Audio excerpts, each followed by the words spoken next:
You know that exact quiet, the heavy kind that settles after the final message finally fades out. You stare at the glowing screen.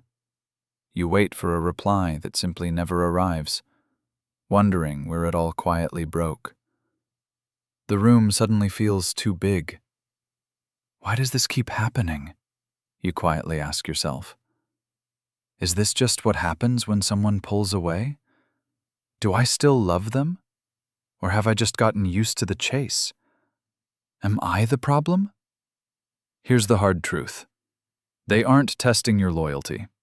They aren't playing emotional games to keep you hooked. They're quietly checking if it's finally safe to stay. Honestly, you're not failing at love. This is not a sign you chose the wrong person. Every couple that has ever loved each other has stood exactly where you're standing. By the end of this video, you'll know exactly what they're scanning for, why they run this quiet pattern, and how to respond in a way that either pulls them back for good or gives you the clarity to finally let go. Let's get into it. Most couples believe avoidant exes pull away because they've lost interest, or that their sudden silence is just cold manipulation dressed up as independence. But the real truth is something completely different. When an avoidant partner steps back, their nervous system isn't running from you. It's scanning the environment for emotional safety. When safety leaves a relationship, the love doesn't disappear. It goes underground. What looks like stonewalling is usually someone who has been so emotionally overwhelmed for so long that space is the only protection they have left. Your partner's nervous system is reading you before their mind can catch up. They don't leave because they stopped caring. They leave because caring started feeling like drowning. And this is where it gets really interesting. Not louder conversations, not forced vulnerability, not scheduling a weekly check-in, but two people who actually feel safe enough to be honest with each other for the first time in years. This isn't about playing hard to get. It's about attachment biology. When one person consistently needs distance and the other consistently needs reassurance, it isn't incompatibility. It is the anxious avoidant cycle playing out between two people who both actually want the same thing. Once you see that, the panic drops. You stop chasing ghosts. You start responding to the real pattern. That exact shift is what sets up the 3 quiet tests they run before they even consider coming back. The space and silence check. Most people in relationships read this sudden distance as pure rejection, so they panic text, demand clarity, or try to force a conversation that hasn't been earned yet. But beneath the surface, this isn't about pushing you away. It's a nervous system calibration. Avoidant wiring quietly equates intense emotional pressure with eventual engulfment. So when they step back, they're actually measuring whether you can hold the boundary without turning your longing into a demand. Picture the disconnecting version. You send 3 heavy messages asking why they're pulling away, which instantly confirms their fear and makes the walls lock tighter. Now picture the connecting version. You give them the exact room they're asking for. You send 1 calm line that says, "Take the time you need. I'm right here when you're ready." Here's what changes everything. Their internal radar starts quietly logging, "They didn't make me carry their anxiety this time." And when you do that, the walls between you start to come down without either of you having to say a word.